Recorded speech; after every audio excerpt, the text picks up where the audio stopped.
Hi, everyone. We're going to kick things off here. Thank you for joining us at our career development session today. Starting with Mark, we're just going to go down and our panelists are going to give a brief little introduction about themselves.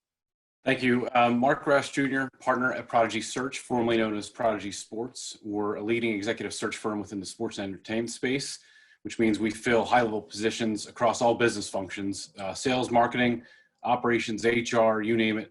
We fill those positions on behalf of teams, leagues, and agencies at the pro level, minor league level, and college level. We've been around for 13 years, and we have roughly a staff of 10. Hey, everyone. Charlie Slonaker, SVP of Ticket Sales and Service with the Philadelphia Union. This is the fifth team I've worked for. I started off in minor league baseball with the Dayton Dragons as a ticket seller. Went to the Cincinnati Bengals, who had the #1 overall pick tonight. We're very excited.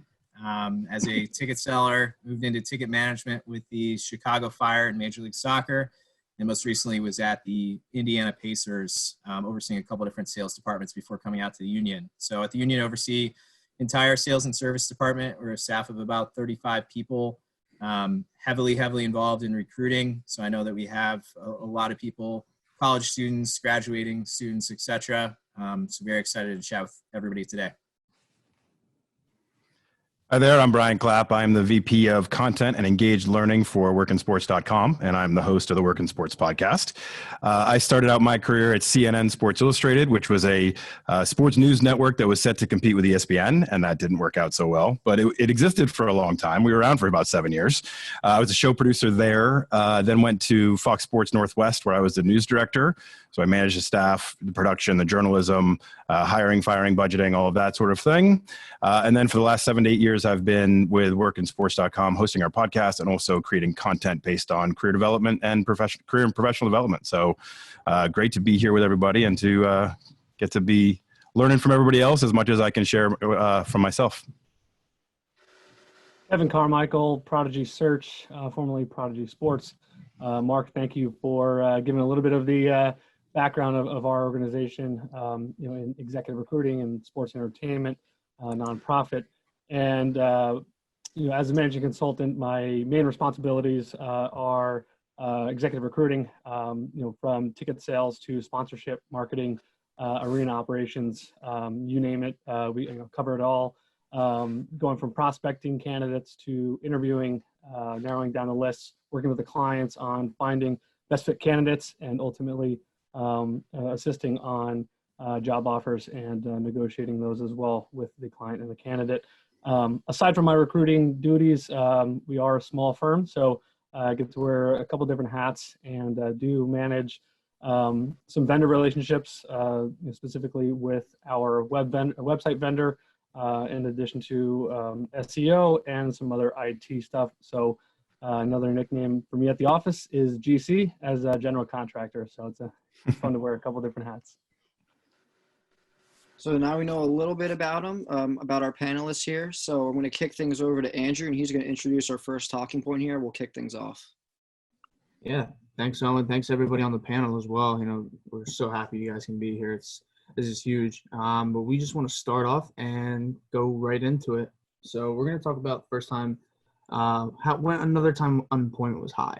So 2008 financial crisis, obviously that was a tough time for people who were graduating high school, college, even people that got laid off trying to find another job. So let's kind of go right into that. Maybe some of your experiences and any advice you can give to anybody. I'll kick it off since this was one of the subjects that I kind of brought up, if nobody minds. I think what I think your mind frame has to be is when over the last 10 years, when unemployment's been, pretty low, it's been a lot easier for people to find jobs and find opportunities. The opportunities have been there and it's competitive, but it's you can stand out. When the market changes like this and unemployment starts to get high, you have to remember that employers have all the leverage. They know that they can pick the absolute best of the best people out there. They can be selective. They can really go through their list and figure out where those people are. So it's really, really, really dependent on all of you out there to make sure that your skills are on point. That's how you're going to be noticed. That's how you're going to stand out. Do you have the skills that match up with the marketplace? And do you have the exact list of what they want? Because if they're going out there to the marketplace and saying, hey, I need to hire somebody who's a marketing coordinator and I need them to have these 10 skills. Well, if you have 5 of them and somebody else has 20 or even more than what they're asking for, it goes well beyond, they're going to stand out far beyond you. So it's really, really important in times of high unemployment to understand that you need to go extra to stand out. It's just not going to be good enough to have a degree and good grades. You got to go beyond. I think one of the things that we'll see as well is, especially from our side, but Charlie gets a million resumes, and I think hiring, looking at the gaps on the resumes during this time, just like after the 2008-2009 recession. I hate to say the gaps in resumes and LinkedIn profiles, they'll be okay. Those gaps will be understood a little bit better than just a normal, regular, unemployment number without a recession or a pandemic, right? We can look at a resume and LinkedIn profile, down the road a few years from now and say, oh, that was the spring or summer of 2020. We understand why there's a gap now. We understand why there's a hole. It won't be a red flag. Whereas before, when we see gaps on resumes or holes on a LinkedIn profile, we say, oh, that's a red flag. What happened there? What was going on?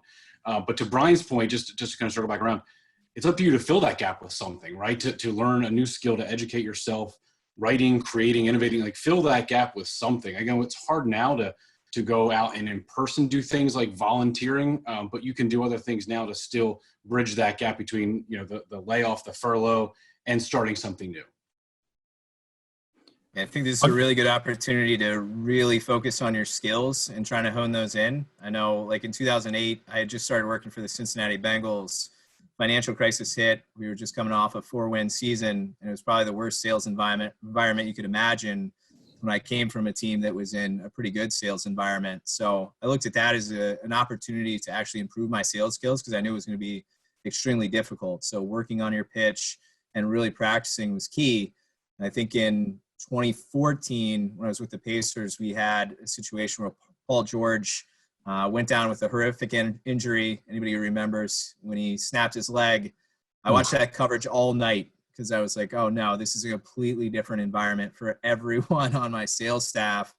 And that was the message the next day. It's like, hey, this is an incredible opportunity. This is an opportunity where instead of coming off in Eastern Conference Finals where sales are going to be relatively easy, now they're going to be really difficult and you're going to actually learn how to sell. And now's the time to really put in the work to make sure you get better. And when the environment does switch and it does come back around, you're in much better shape than everyone else. Just to if add I can that, add, I mean, go ahead, Kevin. Sorry. Just going to say, I mean, the hard skills versus the soft skills, right? I mean, honing on the skills in general during these times. And I think one thing that stands out is your adaptability, right? And problem solving, skills. I mean, overcoming adversity in these times, coming up with, whether you're currently employed, like Charlie and obviously, some of us here on the team side. I mean, how are teams, overcoming this adversity? How are you, as an individual overcoming the adversity? How are you adapting? Being able to provide key examples and share that, to fill that resume gap and saying, here's some key examples on that. Again, honing in on some of those soft skills. In addition to, obviously, Charlie mentioned, your sales, your kind of sales skills, your pitch, everything there. That's all important. I would add really quickly too, I think you have to be really smart about projecting where the market's going, because I've been talking for the last 20 years that people should be learning sales skills and Charlie, I'm sure, has been too, and Mark and Kevin. I mean, that's where the money is generated from. That's where teams survive. 50% of the jobs on our job board tend to be in sales. But what if, and you have to play this game right now, this is something we've never lived through. Well, what if the games come back, but they're not allowing fans in? Well, then sales might not be the job that happens for you in the next 6 to 8 months. So what can you do? What should you be doing? Is there business and analytics skills that you can be learning? Are there Photoshop skills you can be learning? Can you pivot a little bit to understand where you can go? Where are your strengths, or where can you enhance things to get you through the next 6 to 8 months where the opportunities are? So it's really dependent on you to do some extra research and understand where the market's going, not just where it's always been. Because if you rest on your laurels and just say, I've got a good degree. I've got a good GPA. I've done some good internships. I mean, this is new ground for all of us. We're all having to adjust. So you have to go through it and read and understand what's happening in the marketplace, understand what employers are not hiring anymore, or what markets are, what minor league teams are shutting down, or what projections you're seeing out there, or what skills are in demand, so you can pivot yourself as well, because it's changing. So we had a great question coming through on the chat from Ryan Farrell, just asking about ticket sales specifically, and the possibility of large crowds being a little iffy, and interviewing for jobs and ticketing. Should I take the risk to go ahead and move those? Ryan, you absolutely should take the risk with just thinking this through a little bit. So if you're in a job like ticketing, or I was talking to our head of concessions today, if there are no fans, it's a little dicey, but we've been very aggressive about coming up with different models as to how we could have fans, but still adhere to social distancing. So how could we still have 6 feet between each person and seats? So approximately 3 seats between everybody. And we're really pushing the league and MLS to try to look at those different types of scenarios. So if I were you and your heart is really wanting to get into this, always make every decision based upon leading back to that goal. So meaning, I would not go look at a different industry or try not to get in sports. I would look at scenarios where you could hedge your bets a little bit and look at a location where maybe the cases are not as high as some of the others. Like as an example, if you looked at Kansas City versus New York, that may be a better place that's able to restart significantly sooner. So if you look at taking a job in one of those lower case type of situations, you'd be much better off. And like I said, you can really practice your sales skills in a tough environment.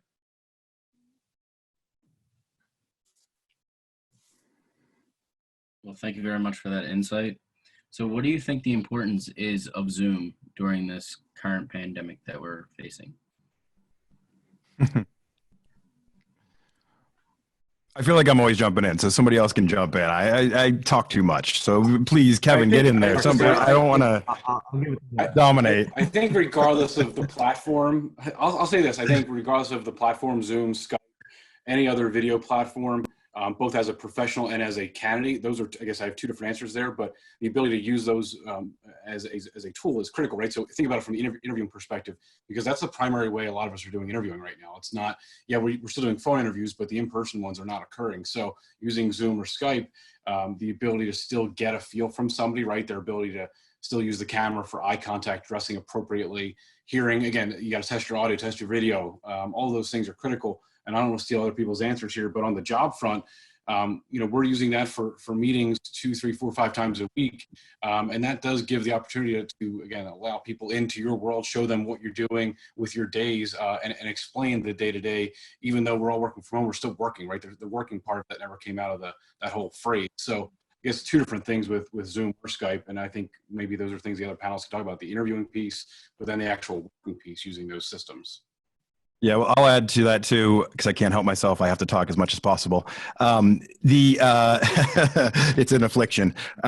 So a couple things. When you're on Zoom, get as much light as you can in your face, not behind you, because it blacks out your features if you have the light behind you. So look at Andrew, and that's what it looks like. So yeah, see it. So no, my point is that when you're interviewing with somebody through a Zoom type atmosphere, they are still trying to read your body language. So they're trying to still feel like they're connecting with you. The biggest thing that happens, and I'm sure Charlie and Kevin and Mark can come on to this as well, is that when you get that face-to-face interview, or you get that Zoom interview or whatever it is, they've already kind of checked the boxes that you have some of the skills that they need. They're trying to also make sure that you're a cultural fit, that you're going to work with their organization, that you're going to have all those other soft skills. So that's part of what happens in an interview process, and you want them to be able to see you. You want them to be able to understand your excitement and kind of how you are able to converse and how comfortable you are in these scenarios. So make sure that they can see you well. The other thing too, I would tell you, is the advantage.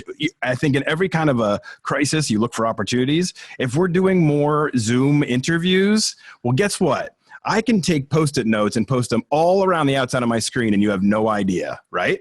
So when somebody says to you at the end of an interview and says, so what questions do you have for me? And you've been going for the last 45 minutes. You've been talking about everything you possibly can. You've totally gone brain dead because you've been emotionally stressed through the process. Well, now you have all these Post-it notes around the outside of your screen, and you can just look to them quickly and say, oh yeah, okay, well, one thing I was curious about was I saw you just launched this campaign doing this thing, and I was wondering what your thought process was on that. Because you've prepared yourself in this way. So there's little ways you can use it to your advantage being on Zoom, and that works for everything. You can create a virtual background where you take Kevin's hair and put it on your own, and that can make you look really good too. So I've been working on my Photoshop skills, and that's happened. I actually, kind of made Kevin's hair on mine, and I think it worked really well. So just consider Zoom as a fun tool.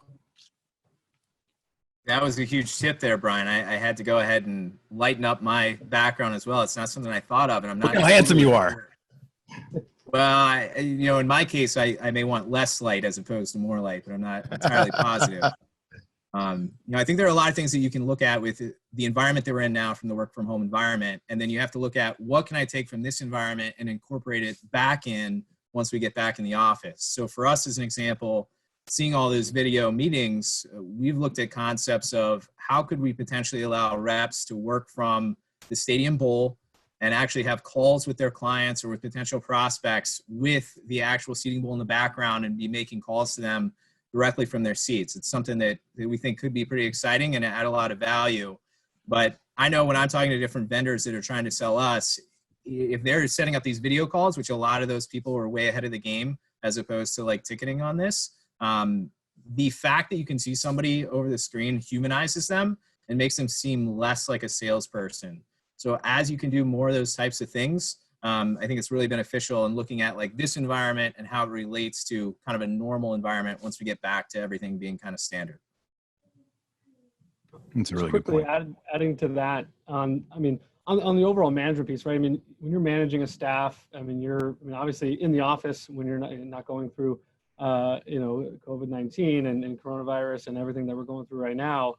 I mean, you're learning a different way to manage, through the virtual, obviously Zooms or Skypes or whatever it may be. You're able to kind of take that and take that learning experience. I feel like I was talking to somebody in the industry recently that they had onboarded somebody, I think it was early March.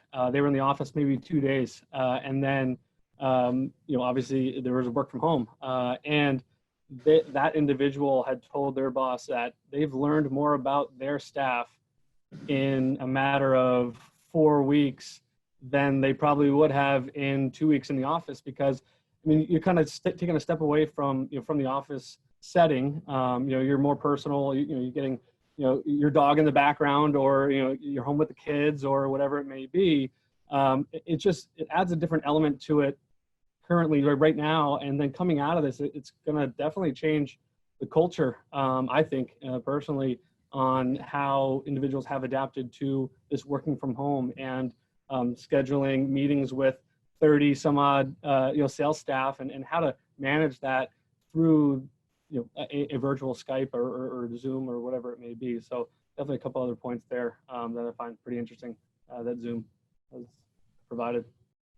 Yeah, you wonder how many people are saying to themselves right now, okay, this is proof of concept that I can work from home. So I'm going to go to my boss now and say, I want to work from home a couple days a week or something like that. It's not all jobs it'll work for, but you think that a lot of people out there are probably thinking, this isn't too terrible. This has been proof of concept for us to realize that we are comfortable with people working from home, whereas we weren't previously. Okay, that's cool. Thank you guys for that insight. Another question actually just came in. So it's, what advice would you have someone who does not currently work in sports but would like to start? And I thought that was a great place to relay into our next talking point about informational interviews and just general networking. Mm-hmm. Yeah, I think currently you got to look at what people's day-to-day looks like. And for some people, they're doing way more work than they were previously doing in the office. But for the vast majority of people, their days are a little lighter because some aspects of their normal job are not currently applicable. So now is actually a great time to be reaching out to people to ask them for a little bit of their time. And it's always difficult, right? You don't want to be you want to be polite about things and you want to not encumber somebody burden them with their time. But right now, people do actually, for the most part, have a little bit of extra time on their hands. And I've received a number of requests through LinkedIn of like, hey, can I have a 30-minute chat with you? Absolutely. I've taken every single one. The thing I would challenge everybody to look at is when you're doing those, don't just make it all of like you're gaining information. I would make sure you're prepared, like some of the things that Brian had about like actually having some notes up around you. Like talk a little bit about your skill sets and why you think you would add value into their environment. Because once we get back up and running, a lot of people are on a hiring freeze right now. Once that lifts, people may need to hire and staff up pretty quickly. So they're going to be going to those people that they've been talking to, that have been reaching out to them, that they actually feel comfortable with, that they could get in a lot more quickly than going through the whole process of resume submission, video elevator pitch, phone interview, in-person interview. They're going to be ready to go. I think to your base question too of trying to transition into the sports industry, maybe without the skills exactly that line up perfectly. I think you have to do some research, and I think you have to really know yourself really well too. Whatever job you've had prior to this and whatever industry there are transferable skills. You just need to be able to frame them correctly. So sports is a huge business. It's what it is, right? So it's a cooler product. We all enjoy it a lot more. I'd rather be doing this than selling tires, but no offense to anybody who sells tires. But you have to be able to look at the skill set that you've acquired over time, whether that's selling or whether that's operations or whether that's process management or whatever it may be, and translate that to the sports industry. But then also go do some research, read some job descriptions, right? Figure out what skills are in demand and what employers are saying. We need people that can do these things, and take this time that you have where things are kind of slowing down, like to Charlie's point of, people might not be hiring as much right now, but they're going to take advantage of this time to say, all right, here are 3 skills that I can start to really develop and learn, add that to my resume. And now, even though I might not have ESPN on my resume, I do have the skill set they're looking for. And I know a lot of people that I interview for the podcast say, look, we like to hire people from the outside because they have a different perspective and they may have seen things done in a different way. So bringing somebody in from the business world who might not have sports experience is okay, as long as you have the right skill sets and can translate that passion to the sports industry as well. One of the things that, aside from transferable skills, and Brian, it's spot on. That's how I got my first job out of college, was selling the idea of transferable skills and experiences, because I didn't have, I had undergrad experiences, I had the undergrad education, but coming out, I had to think about the skills and the experiences I gained during those 4 years and how they would apply to that very first job out of school. Luckily it worked, and I convinced that person to hire me based on those transferable skills. But I often think about the networking angle, because we always use that word. It's a big word, and whether it's capital N, lowercase n, there's a lot of discussion about networking and relationships, and again, that's critical. But I think during these times as well, and maybe there's an informational interview component to this answer. We always talk about, it's not what you know, it's who you know. The third part of that, by the way, is who knows you. And so the beauty of, personal branding is kind of the buzzword, but think about, your social and your digital presence and being visible in those areas, but also conferences and networking events. This is a great forum for that as well, so that people know your name, know your credentials, know your background. So it's not, again, it's not just what you know, it's not who you know, but it is also that third component of who knows you as well, especially during these times. All right, I'm going to pass it over to Andrew. I believe he had another question he saw that he wants to bring up and maybe discuss. Yeah, definitely. All that was right on the nose. Like, it's awesome that, we kind of can answer that in so many different ways. But I saw this one. I thought this was really good. What positions do you see thriving or developing into important roles in the next 6 months, or however long it takes for social distancing, coronavirus, whatever's going on, to kind of even out like some important roles in sports due to this new standard that we're living in? I'll jump in on an interesting piece of obviously esports, right? I mean, the last 3-4 years, I mean, esports has obviously continued to grow in in the industry, and obviously, I mean, professional teams within the Big Four, Big Five have obviously, invested in some esports franchises and so forth. That's, I mean, something that I think is going to, I mean, currently right now, I mean, the state that we're in, positions within esports franchises, I mean, are definitely out there, right? I mean, so it's not necessarily coming out of this 6 months from now or 3 months from now. It is currently happening on that piece because I mean, obviously everything digital for the most part, outside of holding unique esports events at different arenas and stadiums and so forth. But again, a lot of the content, if not all the content, is I mean, done virtually, right? So how can those esports organizations capitalize and who they can hire and what type of roles will be created due to social distancing and kind of staying at home. So I think the esports industry in general, I think, is going, at least right now, has certainly been, I mean, on the trend of hiring, more positions, obviously based on, they are more active. I would add to, go ahead, go Charlie. Go Charlie. Appreciate that, Brian. You're a good man.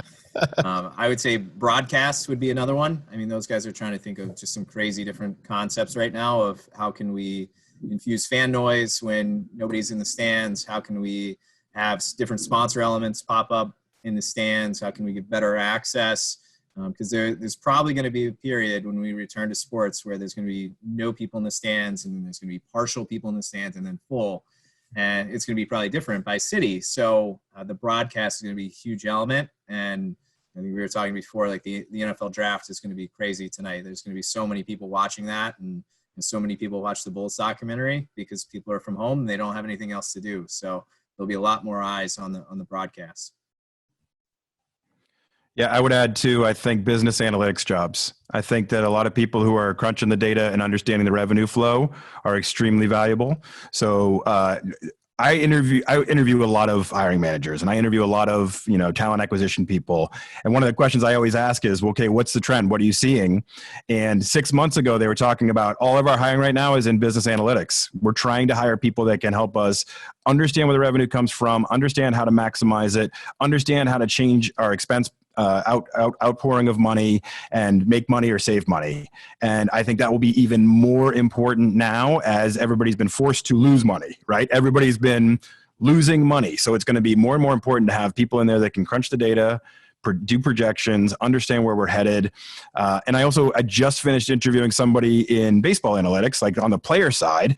And he was saying that he is so busy right now because what happens is during the season, coaches, decision makers, all different players, whatever, they're so focused on game day that they don't always have a chance to really sit with the data.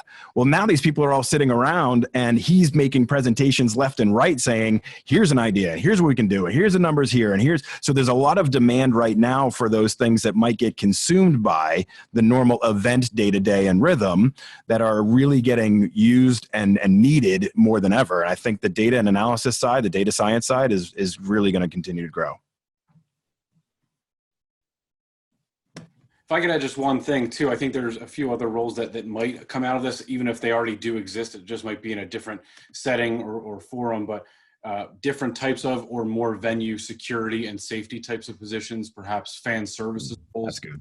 But also more unique positions within food and beverage operations, right? The delivery, the service aspects of food and beverage. So I think about everything from, start to finish, getting to the venue and leaving the venue and what happens in between. So the cleanliness of certain things. So those three came to mind just in terms of venue, fan services, and food and beverage.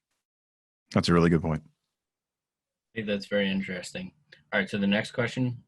Are there any jobs, fields, or careers that are currently having a pretty high demand for hiring women?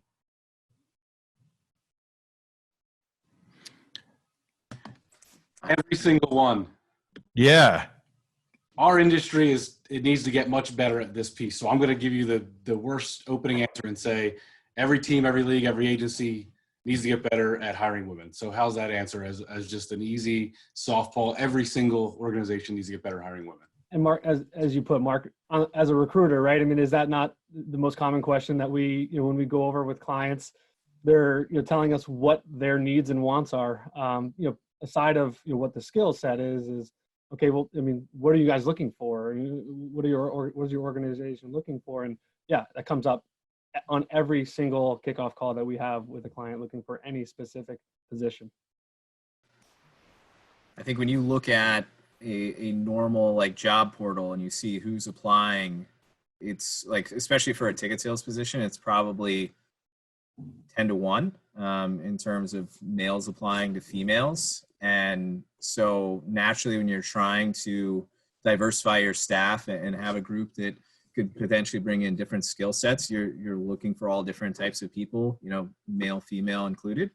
And, you know, so as a female, I think, you know, a sales position is a really interesting one where if you apply, you know, there aren't going to be that many females applying. And if you're trying to round out your staff, you know, naturally that's a good one to look to, I think. All right, thank you guys for that insight. I'm going to kick it to Andrew next. Yeah, so something we've kind of found is that LinkedIn has become a big thing in trying to connect with people. So what's necessarily the best way to approach connecting with someone? You know, kind of like a blind connection. It's not really personal. What are some ways that you can make it personal? Have a why. Why are you connecting with me? I mean, you have 300 characters to add a note to any person that you're trying to connect with on LinkedIn. And I get probably 15 to 20 connection requests a day, I'd say. And I'm down with that. I'm totally fine with it. And I accept most, but that's because this is kind of my world. Like, I'm trying to connect with people and have more people that I can bring into listening to our podcast and whatever. If I was still just a news director at Fox Sports Northwest, if nobody gave me a reason that I should connect with them, I'd be like, this isn't really worth my time. Why? So you have to give me kind of your reasoning behind connecting with me and why it's valuable to me to connect with you as well, and to start to present it in that manner. Like, when I have somebody that says, hey, I've been listening to your podcast and I had some follow-up questions, could I connect with you? I'm more likely to remember that person too. If I have somebody that just sends out a bland request and then I may accept, but I never hear from them again. I never see their name again. I never liked anything I've done. They never shared anything, commented or anything. They're not visible to me. It's like, what's the point? Like, this idea of just add water, like I can just do this, click this button and I'm done and I'm over and I've accomplished my goals and check it off the list, is such a lazy mentality that absolutely drives me insane. Have a purpose for what you're doing. Express that purpose, make it clear to the person you're trying to connect with, and stop looking at it as networking. Look at it as building a relationship. And how do you build a relationship? You start to have a conversation. You start to provide value. You start to be visible. Like, do those things and we start to get somewhere. But if you just click the button and think that you accomplished something, that's ridiculous. Sorry, get fired up. Adding to that, I mean, obviously there's different schools of thought. I mean, if you're coming right out of school, right, for instance, I mean, your network, you know, it certainly isn't as strong within sports and entertainment. But I mean, use your professors. I mean, use the network that you do have and the connections that you do have to make a connection. And you know, to Brian's point, I mean, just in that note, say, hey, I know you're connected with Brian. You know, and make it a little bit more personal. You know, Brian, or reach out to Brian and say, you know, Brian, do you mind making the introduction so that I can send them a kind of note, not out of the blue. So it's not just a random connection request. Someone sees, oh, okay, you know, decline or whatever. That's one thing, right? If you don't have those connections, you know, yet. But if you're, you know, mid-level, individual in sports and entertainment, you look for second degree connections. See who you're connected with. Look for mutual connections, right? I mean, those are extremely helpful. Hey, so and so, do you know, Mike? What can you tell me about him? Do you mind making a brief introduction? Utilize your network. I mean, that's and those contacts on LinkedIn. I mean, LinkedIn's powerful, certainly is, especially, you know, on the recruiting side. Day in, day out, we use it.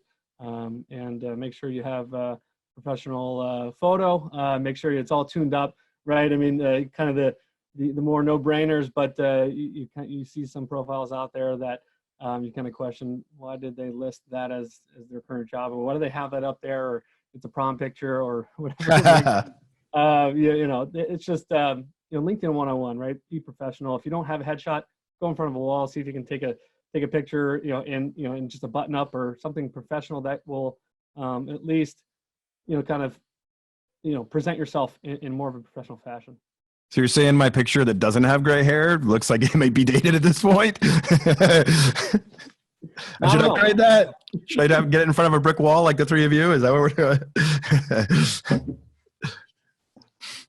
No, it's great you guys are talking about this, and I'm one of those people who had my prom picture up for about 2 weeks before I got that. But kind of following up on the LinkedIn, let's say you do get the connection, and what's that first message you send? I know personally when I send something and I want to do like an informational interview, I want to thank them for connecting and show them why I obviously connected with them. I want to pick your brain about what you do because I'm interested in the field. Mm-hmm. So what are ways that you can kind of go about that? Well, okay, I'll start with this a little bit. I'll talk with a pet peeve first. I will get a message from somebody that will be 7 paragraphs long through LinkedIn. So it literally like scrolling through the entire page. Shorter, get to the point, have a clear reason. It makes it easier for me to digest. I don't need your whole life story. But if you say, I'm a college senior and I really want to get into sales, and I know that you've been doing this for a long time. I had a couple questions. I'd love to jump on a phone call with you, or something of that nature, a little quicker to the point. Have a statement about yourself, like why, introduce yourself a little bit. And then get to your kind of call to action. Like, what's your moment that you want? What do you want out of this? And make that kind of succinct. Because when I see somebody's whole life story about how they started this, and then they found an interest in that, and then they went to this, it's a little much for me. So I would just say you're much more likely to get a response from somebody if you can be efficient in your, if you can edit, I guess would be a good way to put it. And I'll add to that though too. Well, and you said something at the beginning, Brian. If you can identify early on, by the way, in that message or when you're adding me as a connection that you are a college student, more than likely I'm going to be responding to you because you have no threat to me. You're, and that's a good thing. I mean, you're not somebody that's trying to pitch me on something. I think it is genuine that you're connecting with me. But I would tell you that, and I know everybody's doing this right now, so I'm telling you to do it because everybody else is doing it.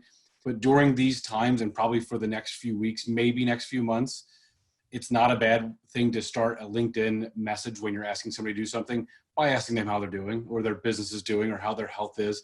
I know everybody's doing it. Come up with your own unique phrase of, I hope you're staying healthy, hope your family's well, hope business is okay. Like, I know everybody's doing it, but if you don't do it and you jump right into it, I'm going to think a person's just not paying attention. Like, they don't know what's going on. If they just want to jump in, their first message is, hey, Mark, can you help me with this? I'm like, wow, they didn't even... What if I have the coronavirus, and what if I've been unemployed for 6 weeks? Like, maybe you open with the soft, like, hey, how are you? And I hope your family's doing well. Like, this is a time to show the genuine, empathetic part of your personality and nature. 100%. So many of those that come from college students, they always start off with, this is as part of a class project, which I'm really sensitive to because all of us too had to do these class projects, and it's a great idea. And what your professors are doing is they're trying to push you to get out there. If you could just at least in some ways make it out like you actually want to talk to me, as opposed to you're just checking a box for a class project. I'm appreciative of the class project. I'm very sensitive to that. I'll happily help you out. Just at least sell me a little bit that you actually are trying to better yourself in some way as well. That's so funny. You're so spot on too. I have to do this for a class project. Okay, I'll accept. I mean, like, thanks. Honestly, for that one, I'm like, great. Just email me the questions so I can respond to them on my own time. It's very transactional. You get what you want, but if you actually want to get better yourself, I'll talk to you. Yeah. Yeah, those are all huge points. Those are all little details that a lot of college students kind of look over too. But I want to move over to the next question for Owen. So we had a question pop up that actually kind of relates to resumes. So this person's asking, to express transferable skills, you normally need to do that through an interview or conversation. How would you express a skill such as like teaching or communication on a resume? Something that you might need to do in an interview, like maybe something like communication might be easiest through an interview. How would you express something like that on a resume better?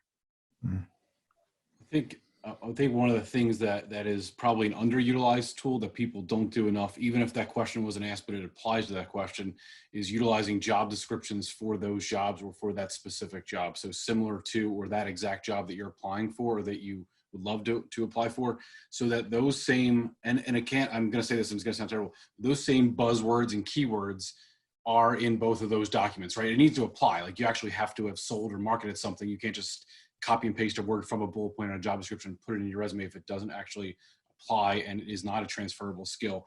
But using the same lingo or terminology is not a bad thing. I had people ask, how do we use our CRM system to find candidates, and how do we use LinkedIn Recruiter to find candidates? And the honest answer is, a majority of the time is through keyword searching. So if you can't utilize within the job description and translate it to the resume, it might not be appearing in the results when we do those searches on our side as recruiters. Yeah, and catering your resume to positions that you're going for. I mean, you may have 3 or 4 different versions of a resume based on the 3 or 4 different, and that's not saying, oh, I can be a ticket seller and I can sell sponsorships and I can also, be the head of security at, MSG. No, I mean, it's more within one kind of sector or division of whatever your transferable skill set is, right? So have different, styles, not styles, but have different, obviously, resumes that cater toward each specific position. It definitely will be helpful. I think Kevin's so spot on there. Like a production assistant at Comcast Sportsnet New England could be completely different than a production assistant at ESPN. So you have to be able to cater your resume to fit what they're looking for. And I always kind of relate it to, like, you have your base defense, like a football thing. Like, you have your base defense, that's your main resume. But for every job that you're applying to, you're going to make some subtle changes. You're going to game plan that resume to make it fit the requirements of that specific job. Maybe you're just moving something higher up in your bullet points, or maybe you're just making sure you highlight emphasize that you have a certain skill that they've mentioned in their job description, or you're just moving things around a little bit, but you're still wanting to make sure that you're putting your best foot forward if they're the skills you have. And to Kevin's point, you're not fabricating anything. You're not trying to say you fit in multiple realms. You're just trying to make sure you highlight exactly what you have for that role. And I think that's a really intelligent approach to applying. I think there's 2 different types of resumes that I would think about. One is you're fresh out of college and basically you've never had a real job. And the other one is you've actually worked in the industry. So if you've actually worked in the industry, it's pretty self-explanatory. Any job you're going for, you're going to have certain skills that they're looking for, certain levels of experience. For just coming out of college, I think I take a different approach than most, in that your resume, what is actually on there and your past experience actually means almost nothing to me.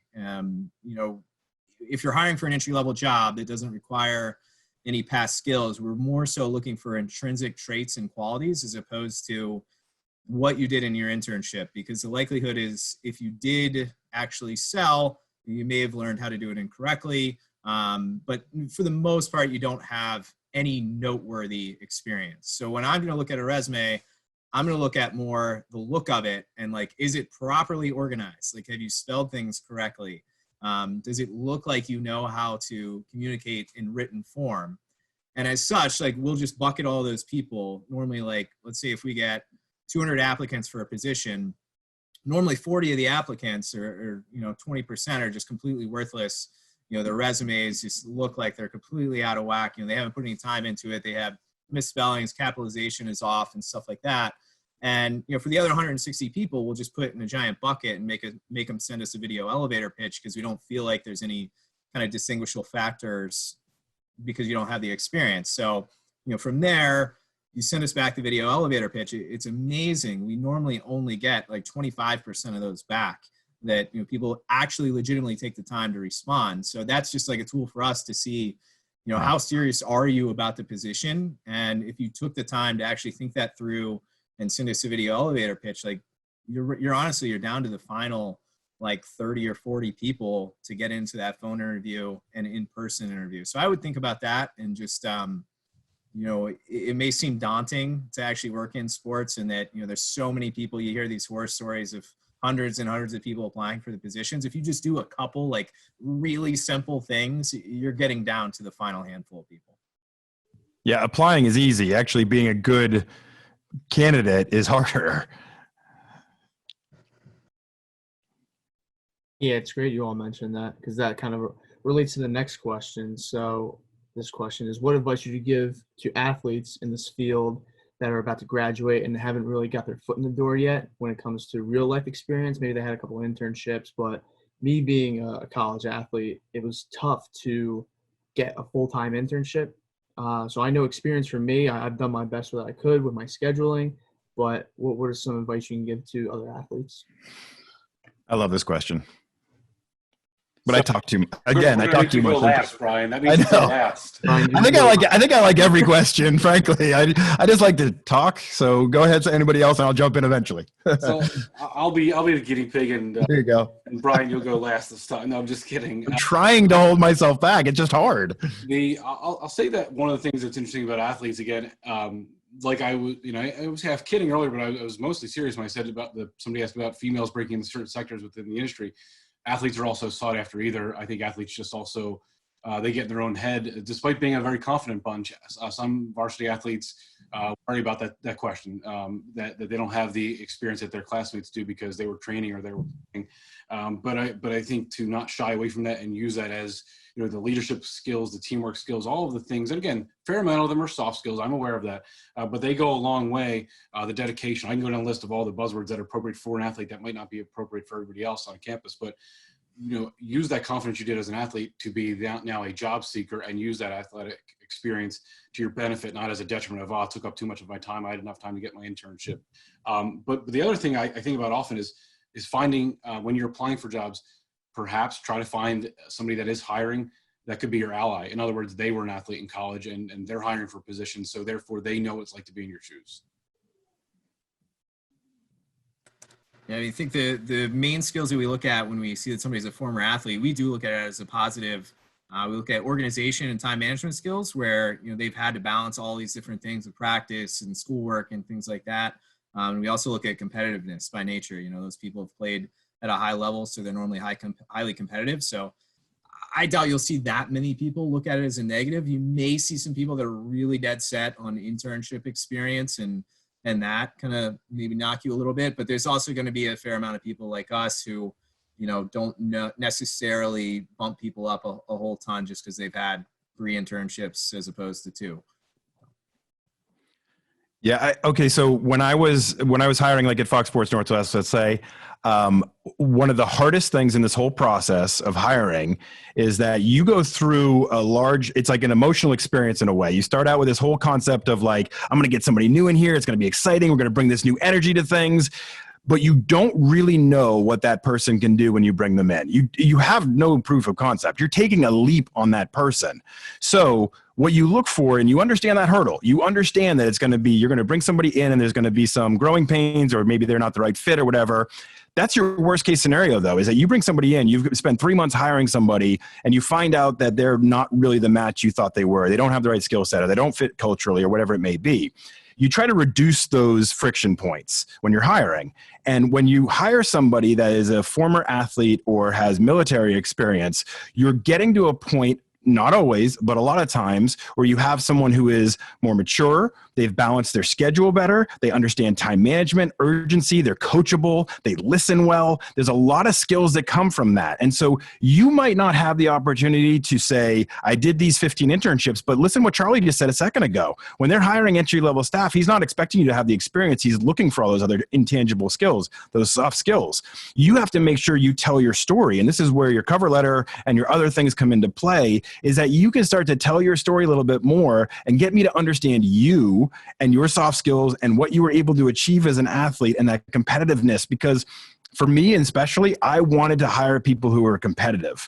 And if I knew that they played college sports, I knew that they had that in them, that they wanted to beat the other station, or they wanted to get the story first, or they wanted to be, move a little faster than the other person around them. And that spoke volumes to me personally. So you can't just send out a flat resume with nothing on it and expect magic to happen. You have to be able to tell your story and cater those skills that we've been talking about. Your time management skills, your coachability, your ability to learn and grow and take feedback and to lead, and all of those things that are so important that we want to have in an employee, because you make the organization run better when you are surrounded by people who are structured and can listen to advice and can grow and can, just have natural leadership skills. You look for that, because that just takes my anxiety down when I'm hiring somebody. I know that they have a lot of those qualities. I can train them a lot of the other stuff.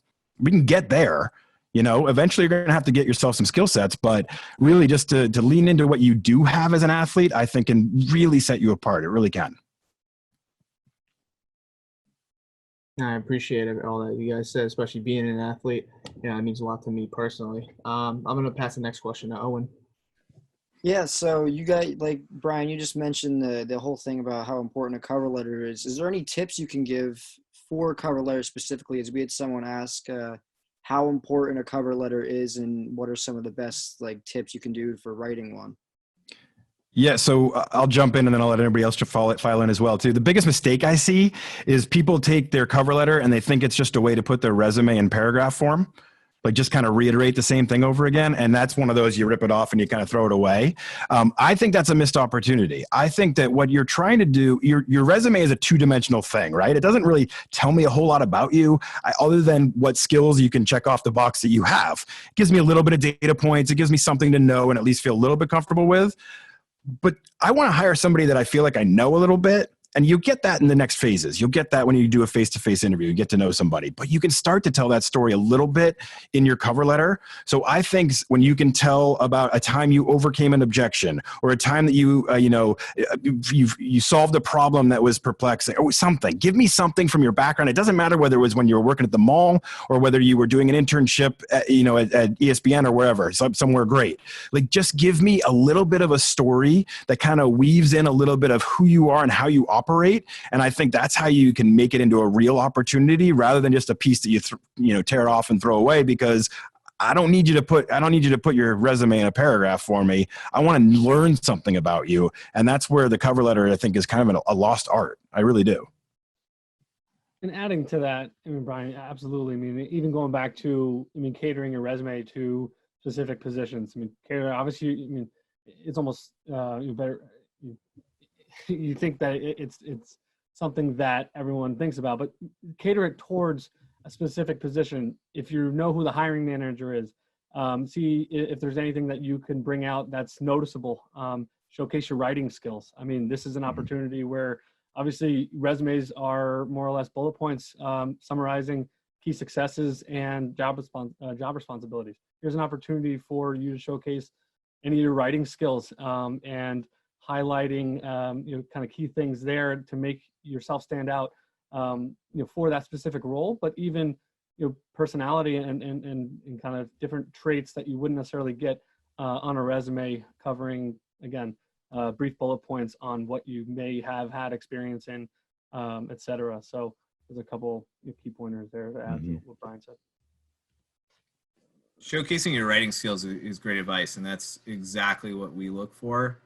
Looking for spelling and grammar and any of those errors, because almost any position you're applying for is going to have some written communication associated with it. So just keep in mind, if you are submitting a ton of applications, which is a good possibility, make sure you're going back and checking them. Like if you're taking a template and you're dropping it in there, like if I read on the cover letter, hey, I'm so excited to apply for the Miami Dolphins tickets, like, go ahead and pass on that one. I would also recommend breaking it up with bullet points. Like if there's an opportunity to drop some bullet points in the middle, oftentimes with some of these positions, you're reading through so many of these things, you just kind of get lost in just words and everything. So if you can call out a few really important things via bullet points, I think that's a good strategy as well. I had an aspiring reporter once send me their demo reel, and they had their name spelled. They spelled their own name wrong on the demo reel, and I was like, "How does this happen?" Like I don't get it. So yeah, the spelling and grammar is a surprising mistake that still happens. It's awkward. You don't want to misspell your name. Right? 5 points on the test. Yeah. So I want to kind of maybe finish this up with possibly the last question. And this is kind of directed towards Charlie, because this relates to geographical location and relocating jobs. So the question is, does geographical region determine office/work culture? And what advice would you give to someone who is thinking about relocating? Wow. Appreciate the question directed directly at me. That's huge. Geographical location doesn't dictate work culture a ton. Maybe a little bit, like the East Coast, maybe a little bit more fast-paced as opposed to the Midwest in my case. But for the most part, what you're going to want to do if you're really, really thinking about what type of environment you're going to get yourself into is you want to really kind of think more about the leader of the environment and what sort of culture they're going to instill.